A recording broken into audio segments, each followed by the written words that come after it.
Right down the conditions to obtain sustained interference fringe pattern of light. सबसे पहले देखिए sustained interference होता क्या है।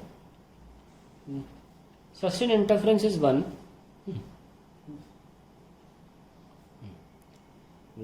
in which पहली condition all fringes are perfectly dark and perfectly bright।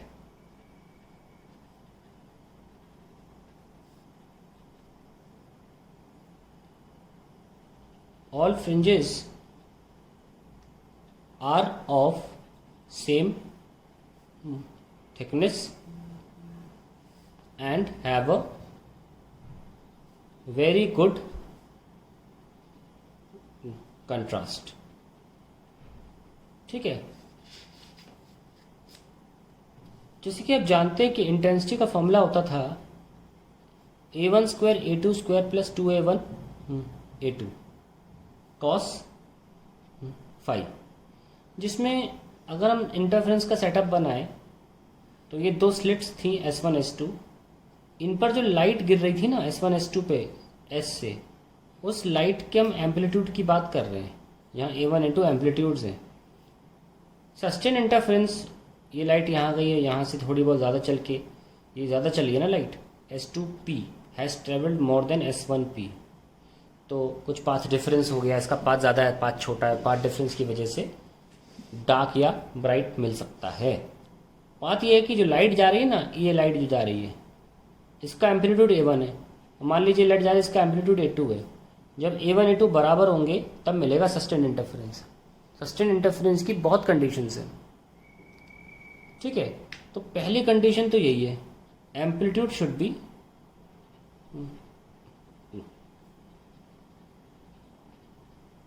Same. दूसरी, wavelength should be same.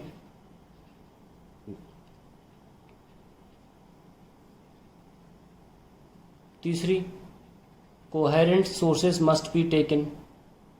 और coherent sources में ही दो कंडीशन आ जाती हैं, एक तो फ्रीक्वेंसी कांस्टेंट, ऊपर से फेज फ्रीक्वेंसी दोनों की सेम और फेज डिफरेंस दोनों के बीच में जो है वो कांस्टेंट होना चाहिए। Coherent sources should be taken, इनके बिना तो इंटरफेरेंस ही नहीं होगा ना, तो ये तो पहले लिख देना, should be taken. Fourth, the ratio of D by D should be very large. कितना large? Of the order of 10 power 3, यानी कि ये कैपिटल D 1000 गुना कम से कम ज़्यादा होना चाहिए इस छोटे D के। ये जो D है इससे 1000 गुना ज़्यादा होना चाहिए, तब से बोले जा रहा हूँ 1 mm और ये 1 मीटर, तो देख लो 1000 mm होता है 1 मीटर में। और लास्ट होता है the light should be monochromatic. Light should be monochromatic. ये है हमारे 5 कंडीशन फॉर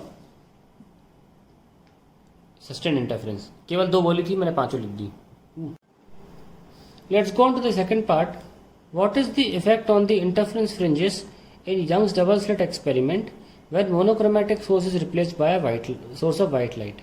देखिए ध्यान सुनिए, मैं भी छोटे में लिखवा रहा हूँ, ये बहुत डिटेल में है इसका आंसर, लेकिन अभी हम 2 मार्कर में लिखना नहीं चाह रहे। हम चाह रहे हैं कि आप पार्ट डिफरेंस समझ लें प्रॉपरली, कुछ क्वेश्चंस और आ जाएं। ठीक है, तो इसको मैं डायरेक्ट आंसर लिख रहा हूँ, जो कि बोर्ड एग्जाम में जो मैं लिख रहा हूँ तब एप्लीकेबल है, जितनी जगह तक काफ़ी है। The central maximum will be white and the first dark fringe will be reddish in color closer to the central maximum। ठीक है, and then bluish at the farther end, at the father and, यानी कि screen है, ये आपकी bright white fringe है, white मिली थी ना, तो पहले आपका रेड आएगा और बाद में थोड़ा सा आपका ब्लूइश वायलेट कलर आएगा। इस तरीके से फ्रिंज बनेंगी on the either side of the screen.